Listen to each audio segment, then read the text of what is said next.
Top story, the Congress party finds itself in a fresh internal battle as leaders continue to target Shashi Tharoor for presenting India's viewpoint abroad. Senior leader Salman Khurshid has now taken a swipe at what he said people at home. Khurshid has questioned the political calculations happening back home. He said, and I quote, "When on a mission against terrorism, carrying India's message to the world, it's distressing that people at home are calculating political allegiances." Khurshid remarked as he also asked, is it so difficult to be patriotic? Meanwhile, as per the Congress sources, this is what top sources in the Congress camp are telling CNN News 18, the party has also issued an advisory to its own leaders saying that it's not tough to maintain a balance between political loyalty and standing for the nation. Meanwhile, the BJP has seized the moment, saying the Congress must take a lesson from its own leaders who are now holding up the mirror to the grand old party. After Shashi Tharoor and Manish Tiwari, now yet another Congress leader has given a reality check and shown the mirror to Congress and India Alliance. Salman Khurshid ji has said that when the all-party delegation is on a mission to expose Pakistan, putting India first, some people are calculating the political allegiances. And is it so difficult to be patriotic? This is a resounding slap on those people's faces who are constantly doubting India's military might and India's diplomatic strike. So remember, in Jakarta, it was Salman Khurshid himself who has said that it was the Pakistan DGMO who called the Indian DGMO when it comes to the ceasefire between the two nations after the success of Operation Sindoor. This is in stark contrast to the narrative being pushed by several top Congress leaders who state that it was under US pressure that the ceasefire was brokered between India and Pakistan. So Congress versus Congress taking place around the politics surrounding Operation Sindoor. Salman Khurshid and Shashi Tharoor among the several senior Congress leaders who are questioning their own party when it comes to the political stance surrounding Operation Sindoor. This as these senior political leaders are making India's case abroad. Salman Khurshid himself, being a former External Affairs Minister, making the case that national security should not be a notion of politics and should not be questioned across the political spectrum, calling for unity when it comes to Operation Sindoor and the crippling of the terror infrastructure in Pakistan in the wake of the Pahalgam terror attack. Salman Khurshid sending out that message also within the Congress camp. That's what top Congress sources are telling CNN News 18, that there is a pitch coming in to the senior spokespersons that there has to be a balance between questioning the BJP and showing patriotism for the nation. But at the same time, several Congress leaders have questioned Operation Sindoor, raising questions as to what was the extent of the damage. And those questions are also coming in from senior Congress leaders, including sitting chief ministers like Revant Reddy as well as Sukhwinder Singh Sukhu. I'm joined by my colleague Pallavi Ghosh on the broadcast. So Pallavi, this Congress versus Congress narrative that's taking place in the wake of Operation Sindoor, while Shashi Tharoor and Salman Khurshid making the case that India has dealt a severe blow to the terror infrastructure in Pakistan, senior Congress leaders, not just standard spokespersons, sitting chief ministers, continue to question Operation Sindoor. So you have two different political ends at the same time within the Congress camp, and that's something that doesn't seem to be ending anytime soon.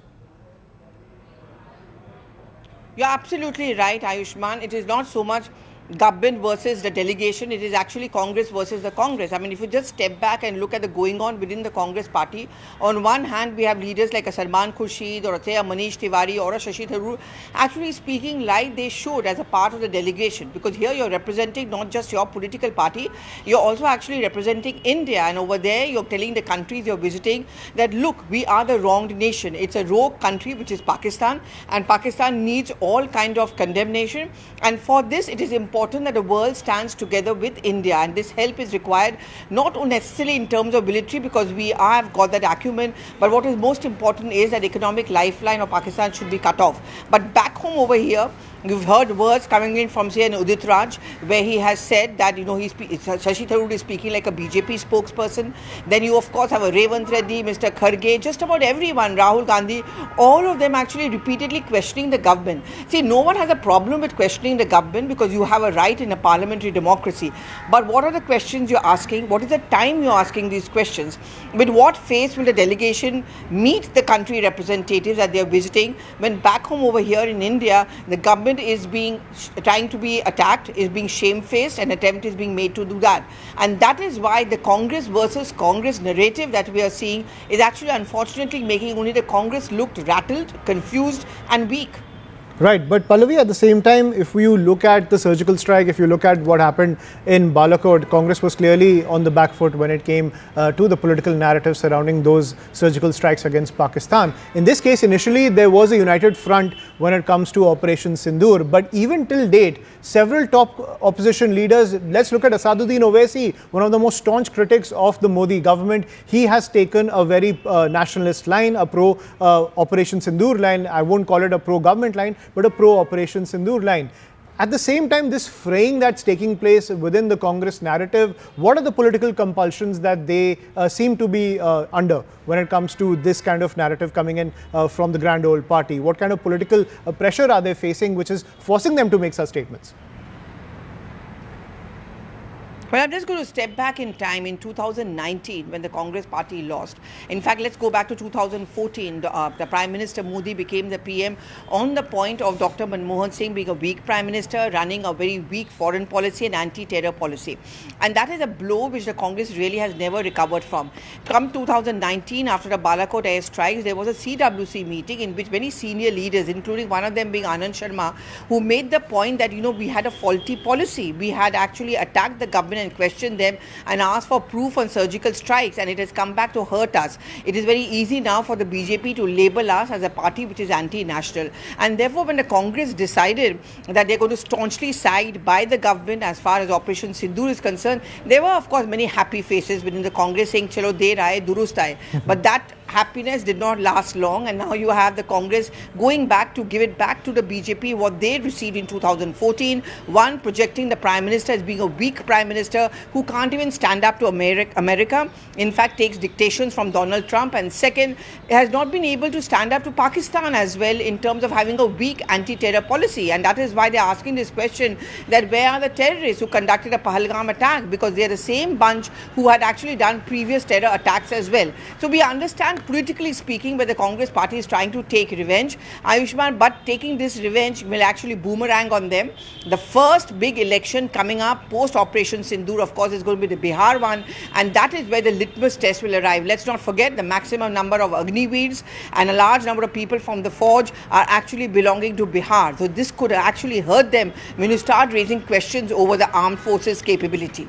Absolutely. And when it comes to national security and punishing Pakistan, that's always bolstered the BJP in any political scenario as well. Thank you, Pallavi, for decoding that for us. But talking about the impact of India's actions on Pakistan, the nation is witnessing an agricultural crisis amid tensions with India over the abeyance of the Indus Water Treaty. Reports suggest that the country is staring at a bleak Kharif sowing season with a major dip in water storage at its two key dams, that is the Mangla Dam on the Jhelum River and the Tarbela Dam on the Indus River. Now, as per these reports, there has also been a decrease in the inflows of the Chenab River due to the regulation of the water flow by India. Experts say the looming crisis is what prompted Pakistani Prime Minister Shehbaz Sharif to rake up the water dispute at a UN Glacier Preservation Conference in Tajikistan last week. So that pressure, the water bomb that is looming above Pakistan, another serious cause for concern for the country ahead of this crucial sowing season in the country. Now, several senators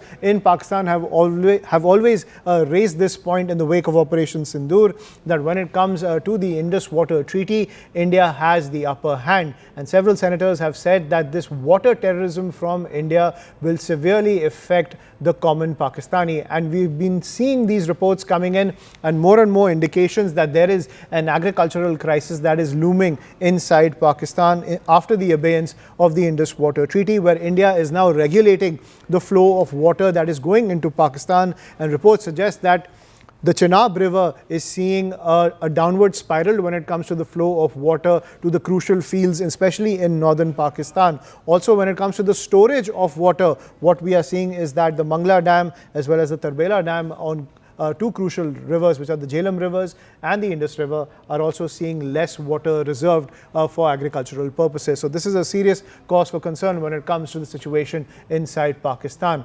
But shifting focus back home, a 22-year-old student influencer from Pune, Sharmishta Panoli, was arrested in Gurugram by the Kolkata police and sent to 14 days custody for allegedly making communal and divisive comments on her social media handle. The action against Sharmishta Panoli comes days after she had taken down that very video and tendered an unconditional apology. The TMC continues to defend the move by the Kolkata police, but many are questioning the discerning action. The BJP has questioned why such action wasn't undertaken when the Sanatan Dharma firestorm was raging on social media, where several political parties as well as netizens as well as senior TMC leaders were questioning Sanatan Dharma. Now, even Dutch MP Geert Wilders called the arrest of Sharmishta a disgrace against free speech and urged Prime Minister Modi to intervene in this entire case. Now, even once an ally of the TMC, the Congress party, which has always been at loggerheads with the TMC over several political issues, the Congress has also distanced itself and come down heavily on the TMC government, calling it a blatant misuse of power. The TMC now stands in a way cornered and reminded of the times it fell short of such apt action as in this case, as it claims when it comes to taking action against communal elements on social media. Meanwhile, complaints have also been filed against the complainant Wazahat Khan in both Delhi and West Bengal on charges of hurting religious sentiments via anti-Hindu social media posts. The TMC has in a way distanced itself from the Kolkata police, calling it a matter being handled by police officials when it comes to this crackdown on hate speech on social media. But clearly, when it comes to the politics surrounding this entire case, it seems that political calculations are at play when it comes to any legal action. But first, listen in to Sharmishta's lawyer. See, we are trying our best to get her out of jail prior to 13th of June 2025. We will sit with the matter today. We will discuss, we will have a conference today and probably we will take a call in a day or two about what we are about to do. देखिए वहाँ पे उसको proper hygiene नहीं maintain कर रहे हैं, उनका तबीयत ठीक नहीं है, उनका स्टोन्स है किडनी में, और ऊपर से she is not being given access to newspapers and magazines. तो आज हम लोग लर्नेड CJM कोर्ट के पास हम लोग एक तो पिटिशन फाइल किए so that she is given access to her basic rights. Sharmishtha is absolutely innocent. We are trying our best to get her out on bail. Kolkata police were very energetic, very active in going places like Gurugram to arrest people against which complaint was lodged in Garden Reach.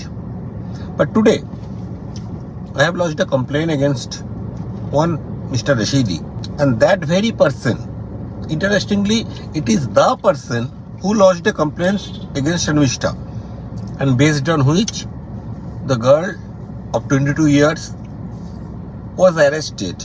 So today I have lodged a complaint against that Mr. Rashidi, who made a mockery of Hindu faith and belief. So it's complaint versus complaint versus complaint that's taking place inside West Bengal, and that this has also turned into a political flashpoint between the BJP and the TMC. To get more details on the road ahead, I'm joined by my colleague Kamalka Sen Gupta on the broadcast. Kamalka, give us the details. Rightly pointed out, it's complaint versus complaint versus complaint. Like we have seen, Sharmishta is behind the jail. She is in judicial custody. On the other hand, against Wazahat Khan, we have seen that there is a complaint from Delhi, but there is a complaint from North 24 Parganas. The police has taken cognizance of that and they have registered a case on that. Cyber case, the case has been mailed. That's what we are getting it from our sources. Along with that, what we are right now getting that there are a couple of more cases against that will come up against Wazahat Khan, because some of the people who are the Sharmishta side supporters and they have gone to Garden Reach Thana. That's what we are coming to know, and they will be registering certain cases against him. Also, we are coming to know that some cases are coming from Assam. So definitely there are both the sides the cases are. We'll have to really see now what Kolkata police does with this case, because that is very important, because in one side the allegation which is against the Kolkata police is they have they have arrested Sharmishta after deleting the message, after she has asked for apology. The logic of Kolkata police is clear that they are not going to tolerate any controversial statement, any communal statement hurting any religion. So that is also applicable on the other side, because other side claims, the people who have done the cases, that the complainant, that means this Wajahat Khan, has also made certain comments which is controversial and also hurting the religious sentiment. So definitely we'll have to really see what the action Kolkata police takes.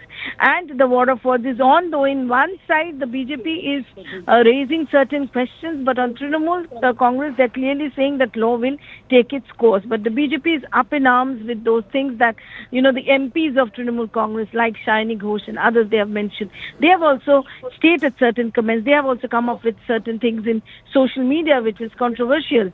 So we'll have to really see where where this ends and how it ends.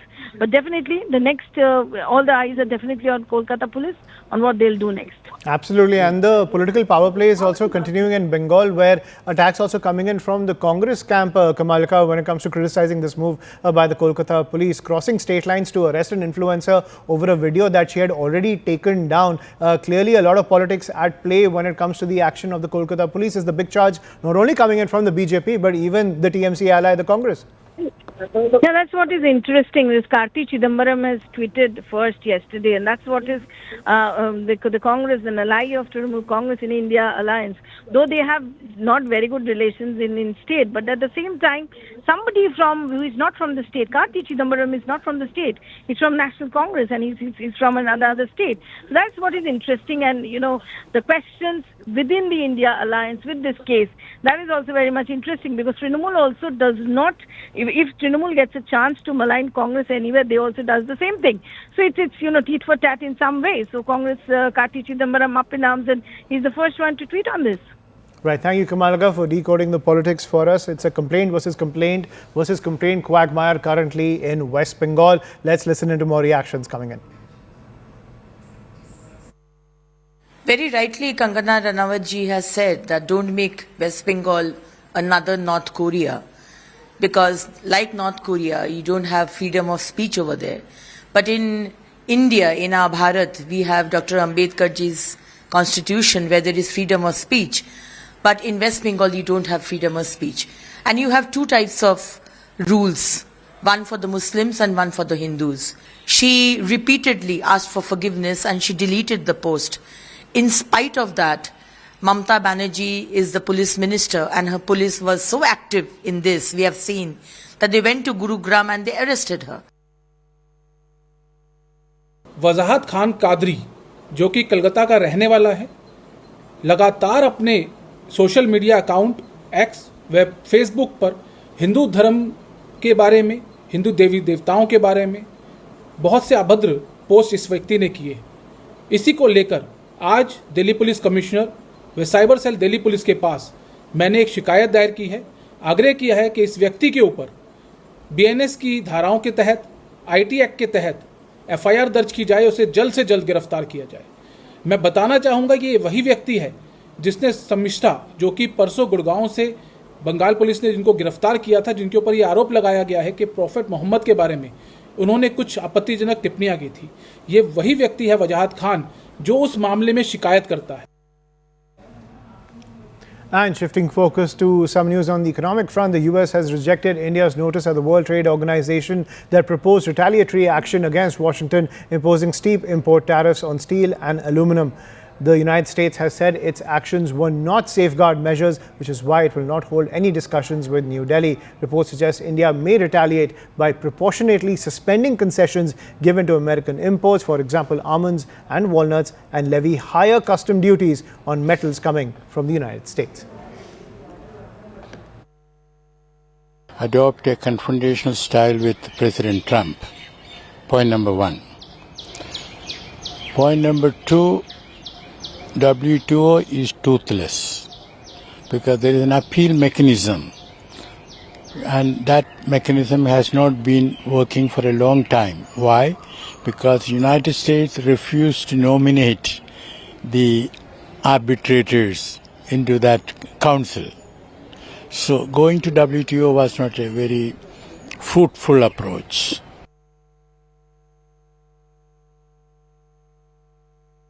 ये America ने steel और aluminium पे 50% tariff duty लगाई है। Bharat world trade organisation में गया कि ये ड्यूटी अनफेयर है, इनकरेक्ट है, ये अपनी मार्केट को प्रोटेक्ट करने के लिए है। अमेरिका ने दावा किया कि ये जो हमने ड्यूटी लगाई है ये हम अपनी मार्केट नहीं प्रोटेक्ट कर रहे, बल्कि हमारे देश में इस समय इकोनॉमिक इमरजेंसी है और ये नेशनल सिक्योरिटी का मुद्दा है, इसलिए हमने ड्यूटी लगाई है। तो WTO का इसमें कोई अस्तित्व ही नहीं है इस मामले को लेकर के। अब असलियत यह है कि भारत के करीब $8 बिलियन के सामान, एल्यूमिनियम, स्टील और इनके कंपोनेंट्स, प्रोडक्ट्स वगैरह जाते हैं अमेरिका। ये ड्यूटी अगर बढ़ी तो करीब ऑलमोस्ट $2 बिलियन का नुकसान कहें या कहें कि एक्स्ट्रा खर्चा पड़ेगा हमारे सप्लायर्स को और वहाँ इंपोर्टर्स को। And I'm joined by my colleague Pallavi Ghosh on the broadcast. So Pallavi, while the Trump administration continues to package the entire tariff regime as economic emergency, national security, it continues to send the global economic order into a tailspin, the reverberations of the entire tariff order. And this is throwing a spanner into any kind of negotiation for a good trade deal between two nations, in this case, India and the United States. Absolutely, but at the same time, India is not given up the battle. There are those backroom negotiations still going on. The foreign secretary, for example, of course, for a different person goes to America.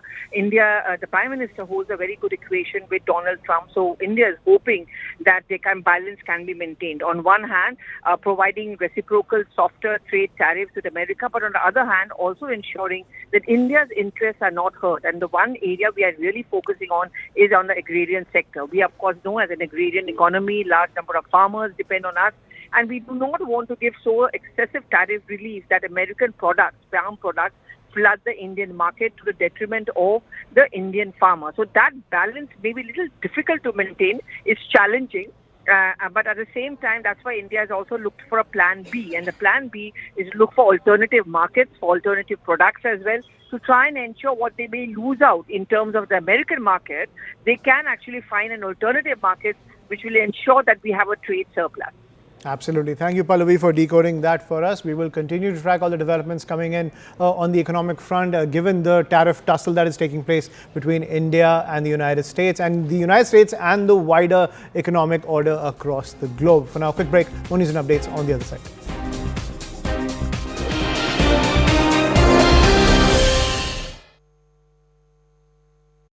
This is The Drive. This is News 18 Network.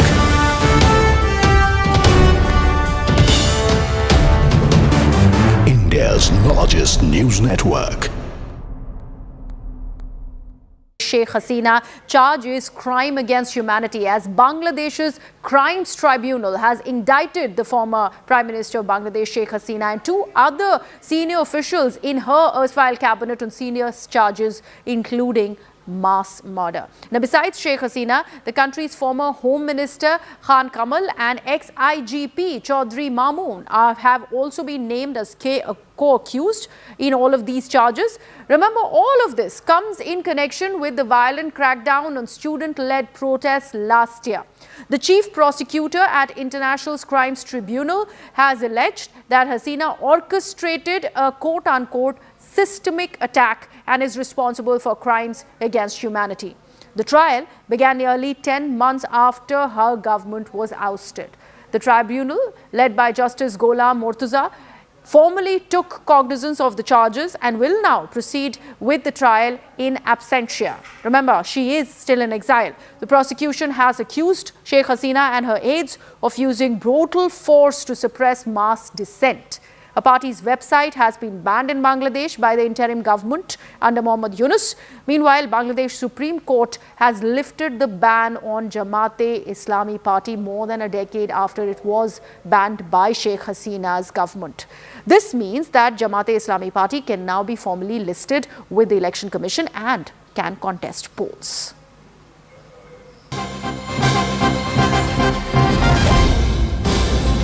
Okay, another development that we're learning of that has come from Bangladesh as new banknotes in Bangladesh have been replaced, have replaced the portrait of the nation's founding father, Sheikh Mujibur Rahman. That is something that has never been happened before. And these replaced images really now show images of Hindu and Buddhist temples, natural landscape and traditional landmarks in Bangladesh. The new notes will be in circulation along with those having Mujib's portraits and coins. So the father of Bangladesh, Mujibur Rahman, his images have been replaced and these new notes are going to be coming in circulation. They have now landmarks in Bangladesh, Hindu and Buddhist temples, and the landscape and also the traditional portraits of Bangladesh that will now be part of the new banknotes. So a very important development that is coming to light from Bangladesh. My colleague Kamalika is joining us with all the latest on this. Yes, Kamalika. Yes, there are various developments in Bangladesh, and the major development is, you pointed out, that number one, Sheikh Mujibur Rahman's photo that has been removed from the notes. That is a very vital development. Along with that, for the history, for the first time in the history of Bangladesh, rather in the international history, yesterday on Sunday, the entire hearing of Sheikh Hasina and her aides took place in Bangladesh in that court, and that went live, where the prosecutors have placed that more than 1,400 people died in 2 months in that July revolution, what they say, and all these deaths are because of Sheikh Hasina. That is what the charges are there against her, and along with that, she has been warrant has been issued now,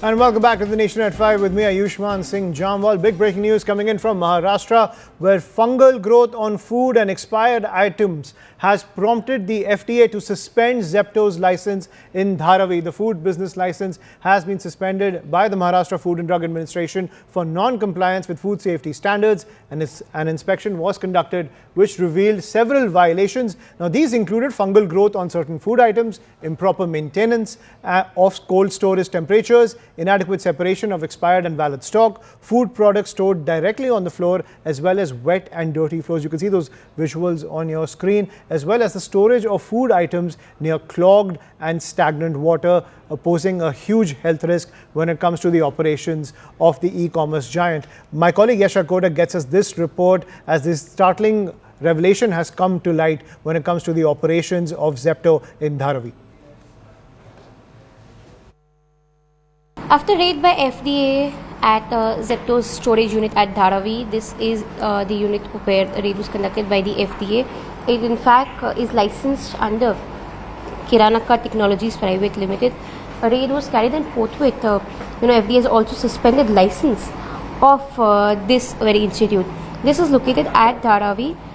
Considering that there was a raid, there were certain non-compliances that were found by FDA, which included fungal growth on certain food items. Apart from that, there was storage which was done near clogged and stagnant water, questioning the hygiene of the place. Apart from that, cold storage temperatures were not really maintained, and there was wet and filthy stored around food item, questioning the sanitation of this very area.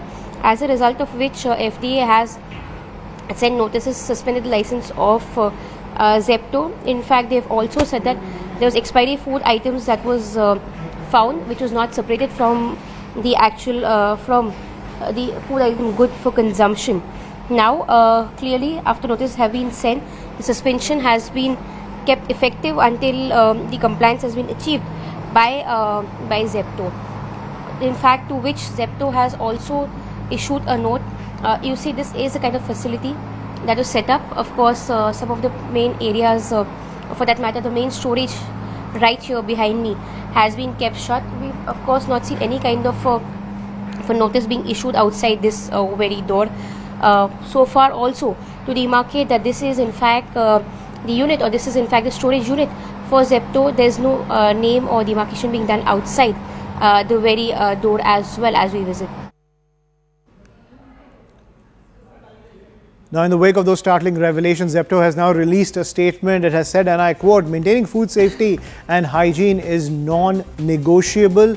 The e-commerce giant goes on to say that working with authorities to ensure full and swift compliance with food safety standards. It has also said that when it comes to food safety, it is committed to rectifying the lapses that have been identified by the authorities in this case, committed to provide the best and safest quality of products. Is another statement coming in from Zepto, also saying that taking all necessary corrective measures to resume all operations in Dharavi after the suspension of the license once the revelations came to light of very poor food storage conditions, which could lead to a lot of health complications for its customers, given the fact that several food items were found with a lot of fungal growth. Ladies and gentlemen, that is a huge red flag when it comes to e-commerce giants, primarily in the food delivery sector. And those are the visuals on your screen where once the storage areas were inspected, Zepto storage areas were inspected, they found poor storage conditions, dirty floors on which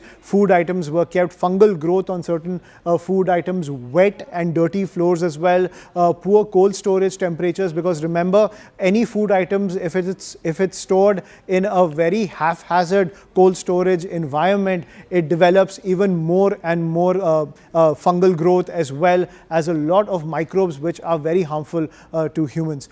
So this is the situation that's emerged in Dharavi, but Zepto has said that it is taking all action to rectify the situation that has emerged in Dharavi. I'm going to be joined by my colleague Yasha Kotak anytime soon, but to get more details from Dharavi. But this is the situation that has emerged, with Zepto finds itself in a lot of hot water, and it has assured it that it will take some corrective measures to ensure that these violations are addressed when it comes to the situation that has emerged from Dharavi. And I'm joined by my colleague Yasha Kotak, who will be joining us in a bit. But Bijan Mishra, consumer rights activist, is also joining us on the broadcast. Thank you, Mr. Mishra, for speaking to us about the situation that has emerged from Dharavi. You can see those visuals on your screen, the condition in which these food items were kept by Zepto, and then they were regularly being sold to customers in the Dharavi area. Now, this is something that is a huge cause for concern, given the volume of orders e-portals like Zepto, even Blinkit, even Swiggy receive from customers on a daily basis who are not very aware about the conditions in which they are kept. So the vigil from the food safety and inspectors is something that is the need of the hour. But at the same time, so many unsuspecting customers are getting spoiled food items. Firstly, let me congratulate Maharashtra government for taking this step, which is a very good step because it builds trust in the system. You know, all this while as consumers, we used to see it happening in front of us. You know, the kind of contaminated food being sold, the way it is being kept, you know, unrefrigerated, it is to be kept in the open. People used to handle food by hand without wearing gloves, you know, all unhygienic conditions. And the law prohibits all these things being done. And nobody was bothered. But at least now I can see the state government has woken up, which is a great sign. And we must congratulate them for taking up such issues because our health is at stake. You know, there is no compromise on health. How can anybody be seen compromising on my safety and health? And in our country, it is being, at every point it is being compromised. The regulator never used to see these kind of things before. You visit any shop, any retail shop you go to any kitchen, you want to go and inspect, you will see all kinds of, you know, very, you know, unpleasant things. Cockroaches moving around, you know, all kinds of rats moving around, you know, food is kept open, not covered. All violations of law. The standard is well given by the Food Safety Authority that what is that standard you are supposed to follow, and the state governments are supposed to implement it. So at least what I can tell you today is we are very happy with what Maharashtra government has done. We as consumers will always congratulate them for taking such steps, but it should not be one-off. It should be in a regular manner.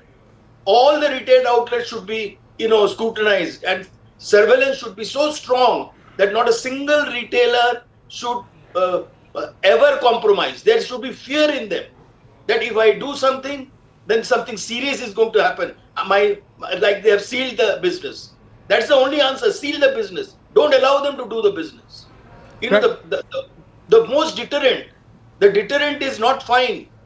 Deterrent is not, taking some kind of a compensation from them, which is a token. They're earning crores of rupees. So the biggest fine is stop them from such business. And if they want to do that business, let them do it as per standard. Let them do it keeping the consumer's health and safety as the main kind of a criteria. Right. The most unfortunate is that we have been always becoming victims and nobody comes to know, when I fall sick, I don't come to know what was the root cause. And these are the root causes. And let me tell you, it is high time, we protected the consumers from avoidable diseases, avoidable sicknesses, avoidable hospitalization.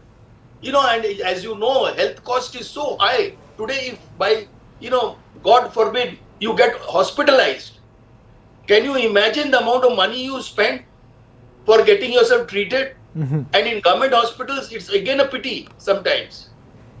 No civilized citizens wants to go to a government hospital. Only when you are compelled to go, you go.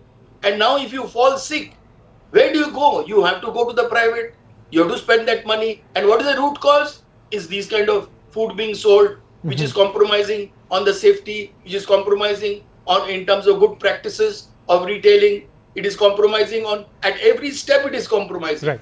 The staff is not trained. The outfit is not equipped properly, as I told you.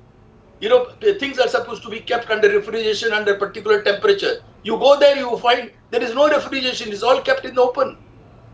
And you are bringing stale food at home. And then when you fall sick, you don't even come to know why you have fallen sick. So it's a great move. Right. Let's congratulate the government for doing this work. We are with them. Let all the state governments learn from this kind of issues which are being done. And I would always appeal to the consumers also, like you all are doing, like your channel is showing. The consumers should also. Right. Thank you, Mr. Mishra, for sharing your perspective on this entire case that's emerged with Zepto. Now, Zepto has said that it will mend its ways, it will resume operations. The need of the hour is for consumers to remain vigilant. Now, my colleague Yasha also spoke to the FDA authorities on this big revelation that's come in from Zepto's operations. Remember, Zepto now in almost every home, but this is the state of affairs when it comes to their storage operations. My colleague Yasha spoke to the FDA authorities on this entire case. Listen in. So thank you firstly for speaking to us. So what were the discrepancies or the lapses that were found at the Zepto's unit at Dharavi? We had received certain complaints about this unit in Dharavi. So our assistant commissioner and our food safety officers team visited on 31st and we found that there were certain things which were not as per the parameters of FSS Act. Like the temperature was then not maintained as per the norms of some of the food products. Some of the food products were of expired date and certain things were not as per hygiene norms as expected by the FSSAI and government. So sir, is this only just one unit or as a part of the drive, other such units of Zepto would also be checked for following these guidelines? Not only Zepto but other e-commerce FBOs and our regular FBOs, they will all be also inspected, and inspection is our prime duty, and we normally see that nobody plays with the life of common man. So also, has there been any response received from Zepto? What will be the further course of action when it comes to this very case that's been registered? Right now on 31st we have suspended their license and they have been given time of 15 days so that they can file the appeal with Food Safety Commissioner. So till now we have not received any communication from Zepto or we have not received any appeal.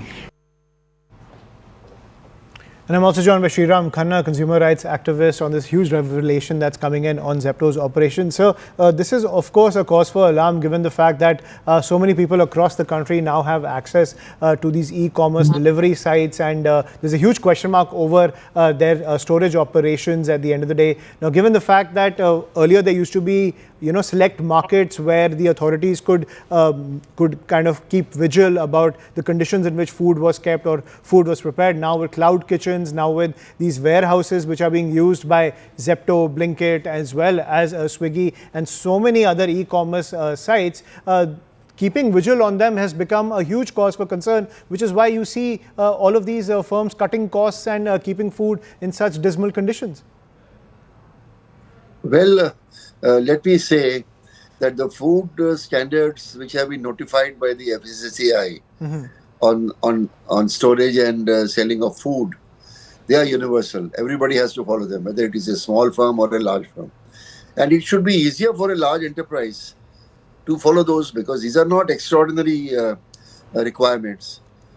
All it needs is a little care and good management. And I'm sure they are being careless because nobody has stopped them.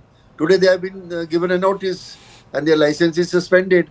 So they'll have to think twice again, and the only option they have is go to the Food Safety Commissioner and tell him, look, we're sorry, we will make sure that it happens again. Give us an opportunity.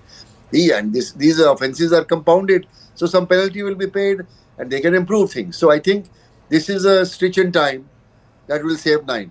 So we support such inspections by the food safety officers, and we feel that managements of food companies should be more careful about food safety and following standards of hygiene and other notifications that have been issued by the Food Safety Authority. Thank you. Right. Thank you, Mr. Khanna, for joining us on the broadcast and giving us your perspective on this issue that's come to light in Dharavi. Now, Zepto has said that it will clean up its act and resume operations in Dharavi. But this raises the big question over the safety standards employed by several e-commerce sites when it comes to handling food. We're shifting focus. Errol Musk, father of billionaire Elon Musk, arrived in India on Sunday. Errol Musk spoke to CNBC TV 18 and lauded the country. He also spoke about Tesla coming to India and said that there is no uncertainty that Tesla will set up a gigafactory in India very soon. Listen in. Well, we have a very special guest with us on CNBC TV 18 here today, Mr. Errol Musk. Thank you so much for joining us here on CNBC. My first question to you is, it's obvious you're in India for the first time. How are you liking it and what brings you to India? Well, I love it. It's absolutely fantastic. From the moment we landed at this spectacular airport in Delhi and until now, it's just overwhelming. It's just absolutely incredible. And what brought me here is I have been in talks with an Indian electrical engineering company with a view to helping them expand their electrical vehicle charging stations and transmission of electricity and so forth. And it's a very energetic company and filled with some of the most interesting people I've ever met. Yeah. Mr. Musk, you spoke about the electric vehicle segment of India and the company that you've been associated with, Savotec. Let me just ask you about the EV space in India. How big do you think is the opportunity? What are the kind of challenges that you see? And globally, where do you see India emerging as an EV hub or EV market? Well, the electric vehicle market at the moment in India is worth 8 billion. But the company expects the market to grow by tenfold within 5 years. So it should be about 100 billion within 5 years. Now, that kind of growth is really very hard to keep up with. That requires all hands on deck to be able to cater for such huge expansion that we expect in the electric vehicle and electrical vehicle charging systems, transmission of electricity. It's a field in which many new companies are getting into and starting all around the world. This is one of the better ones. Yeah. And this company will probably be working in 40 countries within 5 years. Okay. Let me just talk to you about the Indian market as a whole. How big do you think the India opportunity is from a point of view of somebody who's been seeing the markets grow worldwide? What do you think about India as a market? Well, India is a huge market. It's a huge market filled with very smart people. And, it's quite obvious that the government is very keen to have virtually the whole of India go over to electric vehicles. So everything is positive as far as the Indian side is concerned, yes. And how do you see India as the world's fourth largest GDP, fourth largest economy now? What do you think are the challenges and the opportunities for global players in this country? Well, you know, that makes India one of the world's leading powers. So, and it has a lot of responsibility that comes with it. So, it's high time, I would say. India is filled with the most extraordinary people. It's a continent, really, a subcontinent that has a history that goes back. We know of 14, 15,000 years of records, some of which I've read. Some of these records talk about India in the Vedas having flying vehicles 15,000 years ago. So there's so much to discover in India. You know, it's a fascinating place by any measure. Okay. On that context, I would want to talk about Tesla, Elon Musk's company. What are your thoughts about, Tesla has been in talks with the government of India for a long time, and we were expecting it at some point to make in India. But today, the Minister of Heavy Industry has said that, there are no plans of Tesla making in India. How big do you think the opportunity in India is for Tesla? And how do you see this entire uncertainty about the company coming to India? Well, I don't think there's uncertainty, It's a very big investment, and you want everybody to be on the same page when you make such an investment.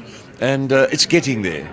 I would have liked personally, it's a public company, it's only my opinion, I would have liked personally to have seen Tesla already building cars in India.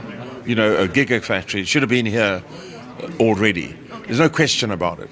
But there are a lot of people who have their own ideas that they want to satisfy. They look at the needs in their own country and they see how this will work or not work. So you have to give people time to let them work things out. But there's no doubt in my mind that there will be a Tesla gigafactory in India. There's no question about that. Okay, are we speaking about the Trump administration now, the tariff wars that are going on in the world amid the uncertainty that we are seeing across the Middle East, in Russia and Ukraine, and then the US, the Donald Trump administration's tariff impositions and the 90-day period that we are seeing to end anytime soon. How do you feel about all of this, and how do you see this for both the markets, the US as well as in India? Well, I am a great supporter of Donald Trump. I'm very glad that my son has become a great supporter of Donald Trump too. They are common sense people. They are business people. They're not career politicians who've never run a hamburger stand in their lives. These are real people who know the real things about life. I think we can be very confident that all the adjustments and things that are taking place now are necessary, and that a lot of the things that were in place were not right.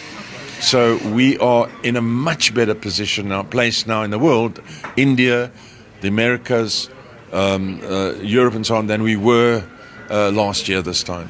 Much better place. Okay. My last question to you, Mr. Musk, is about the US economy. Are you any way in anticipating a recession, a slowdown in the economy? Absolutely not. And what makes you so confident, sir?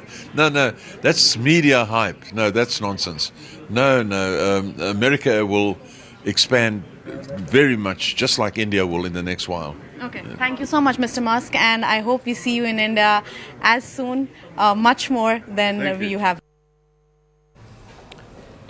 So Elon Musk's father there lauding the potential of Tesla in the Indian market. We will continue to track all the developments coming in. For now, a quick break. More news and updates on the other side.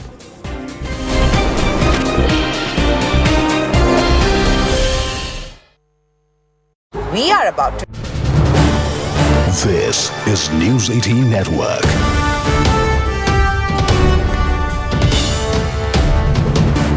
India's largest news network. Sheikh Hasina charges crime against humanity as Bangladesh's Crimes Tribunal has indicted the former Prime Minister of Bangladesh, Sheikh Hasina, and two other senior officials in her erstwhile cabinet on serious charges, including mass murder. Now, besides Sheikh Hasina, the country's former Home Minister Khan Kamal and ex-IGP Chaudhry Mamoon have also been named as co-accused in all of these charges. Remember, all of this comes in connection with the violent crackdown on student-led protests last year. The chief prosecutor at International Crimes Tribunal has alleged that Hasina orchestrated a quote-unquote systemic attack and is responsible for crimes against humanity. The trial began nearly 10 months after her government was ousted.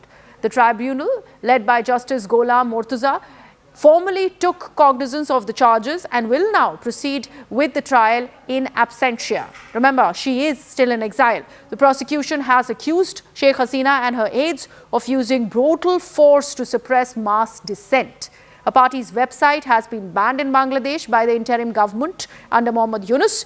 Meanwhile, Bangladesh Supreme Court has lifted the ban on Jamaat-e-Islami party more than a decade after it was banned by Sheikh Hasina's government. This means that Jamaat-e-Islami party can now be formally listed with the Election Commission and can contest polls.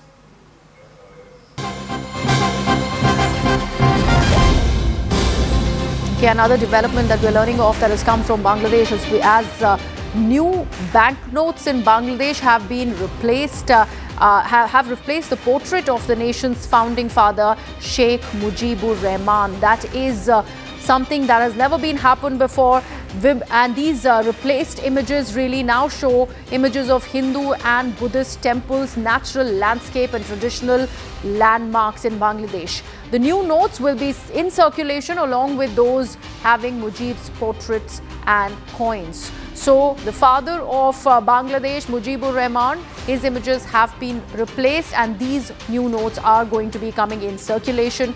They have now landmarks in Bangladesh, Hindu and Buddhist temples, and the landscape and also the traditional portraits of Bangladesh that will now be part of the new banknotes. So a very important development that is coming to light from Bangladesh. My colleague Kamalika is joining us with all the latest on this. Yes, Kamalika.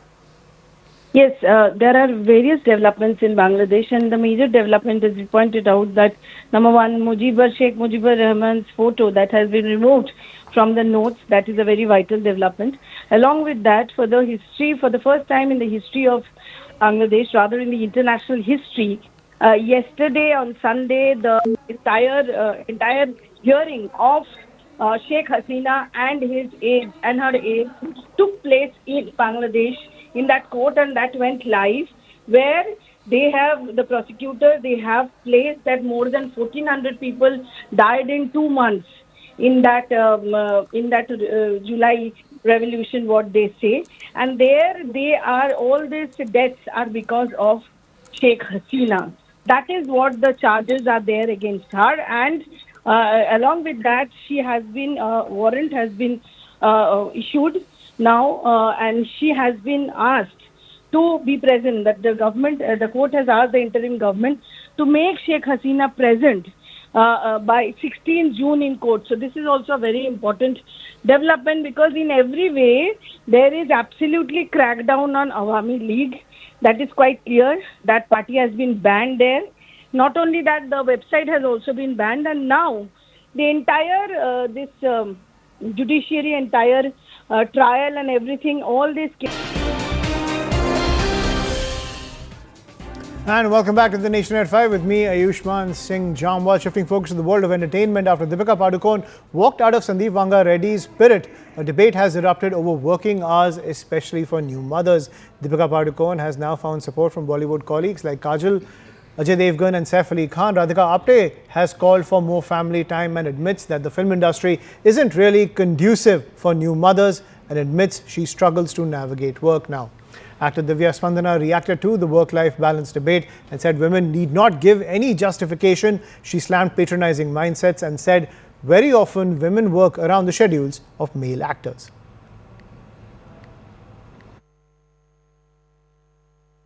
I just wanted to get your views. You being one of the stars of Kannada cinema for years now, you have also been vocal on many issues in the industry, and right now yet another controversy is emerging over Deepika Padukone's alleged exit from Spirit for not complying with the norms and the time limits that were actually set for her, and she being a new mother, she has left the film entirely, and there's a lot of controversy emerging as a result of this. Many stars have spoken in favor of work-life balance in the film industry as well. How do you view this entire controversy now? See, first of all, I don't see the need for women to constantly justify as to why we can work or we cannot work, okay? It's none of anybody else's business. I think this is extremely patronizing. I don't think Deepika needed to even give, a justification that she's a new mother and therefore she can work only 8 hours. I don't think it's anybody's business. If she wants to work only 8 hours, then Sandeep Reddy should be able to work if he really needs Deepika in his film. We don't need this sympathy and empathy from other people to tell us, oh, she's a new mother and therefore she should be given. No, absolutely not. For me, Deepika is absolutely right in asking, but I'm upset that she even had to justify why she can only work 8 hours. Yeah, kya? Do men justify? No, right? Yes. So then, so she, if these are her work schedules, let it be her work schedules. If the other person wants to work with her, they should be able to work with her. And it's actually very subjective because I may think motherhood is important or I may think something else for me is important, and that's very subjective, right? But I don't need to justify why it's important for me. You get my point? Yes. Yes. Yeah, and she's absolutely right in exiting the project. I'm very happy that she did. I'm not a fan or anything of him, but that is a personal opinion. But I don't feel the need for women to constantly justify, Why we have to work? Why should we tell you? Why should we spell it out? It is what it is. You accept our rules or you don't. Do we ask the men? Correct. We don't ask them. So why should we always have to, give justifications and reasons as to why, and why should we elicit that kind of sympathy or empathy from the others? We don't need it. And shifting focus, India's Gukesh claimed a remarkable victory over Magnus Carlsen in the 6th round of the Norway chess tournament. Despite Carlsen's dominant position for most of the game, Gukesh's precise counter-attack turned the tables, exploiting the time pressure. This win marks the first time Gukesh has defeated Carlsen in the classical time control format. Carlsen seemed in control for much of the game, but Gukesh's composure ultimately paid off. Union Minister Kiran Rijiju congratulated the chess prodigy on achieving another milestone. I don't know what happened, basically. How do you find the resilience to keep fighting and come up with the tricks in those kind of positions? Well, there wasn't much I could do. It was just clearly lost. So I was just trying to make moves which kind of were tricky for him. And luckily he got into time scramble. And one thing that I learned from this tournament is time scrambles can get too much out of control. So one of the major he is not being achieved so far. Now he has beaten Magnus also. So there is no pressure on him. He will be relaxed only. He will be practicing and he will be relaxed only. And shifting focus, CNN News 18 spoke exclusively to Dr. Soumya Swaminathan, former chief scientist at the World Health Organization, who believes that the worst of the COVID-19 pandemic is behind us. She said that while fresh waves are likely as the virus continues to evolve, there is no need for panic. High-risk groups, especially those with chronic health conditions, should stay cautious. But for now, booster doses are not essential, as existing immunity is still offering strong protection against the severe disease impact. What is the main reason why we are seeing this fresh surge of COVID cases, and is there any need for us to be in panic mode once again? So let me first start by saying that there's absolutely no need to panic. Now, why do we have a fresh surge? So COVID, or SARS-CoV-2, which is the virus, is another respiratory viruses like the many others that are circulating amongst us human beings in the world today. It's been around now for 5 years. It's, of course, constantly mutating and changing like other viruses. And just like we get every year, we get a spike of influenza cases at certain seasons. We have also now started seeing that periodically, maybe every 6 to 8 months or so, there is a rise in COVID, circulating COVID cases. In fact, the ICMR database clearly shows that early part of this year, you basically had influenza, different strains of influenza virus as the predominant cause of respiratory infections. Now, after the middle of April or so, and certainly getting into May, COVID, SARS-CoV-2 has become the predominant viral strain in the country that's causing respiratory infections. Now, why is this happening? Possibly because there's a slightly changed variant that's circulating. We now know that, the JN1 variant, which has been around for some time, it's an Omicron type of variant, but there are some mutations in that. People are talking about a slightly different strain now, and it's possible that it's a little more transmissible. And so it's likely that every few months or once a year, we will see this type of thing happening in the future. The good thing is, of course, that we all have immunity now, both from vaccination and from natural infections that many of us have had in the last few years. And so what you're seeing now is a mild disease, mostly. Even though people are testing and reporting positivity, you find that hospitalizations are very few.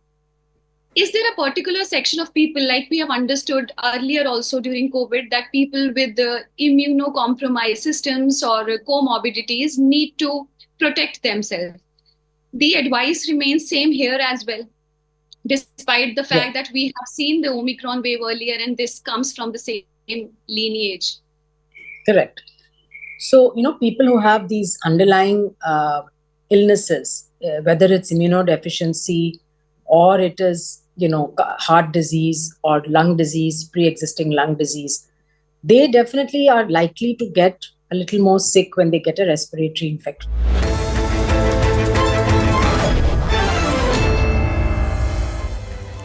Welcome everyone. Thanks a lot for staying with us. You're watching Plain Speak with me, Shivani Gupta. The debate around freedom of speech has always been a lopsided one in India, and we're seeing globally over as well, especially when it comes to religious sentiments. Hinduism, because of its more accepting nature of not just criticism but even attacks, is made fun of, denigrated and abused on a daily basis. Some of the vulgar and offensive jibes against Hindus like cow piss drinkers have become so mainstream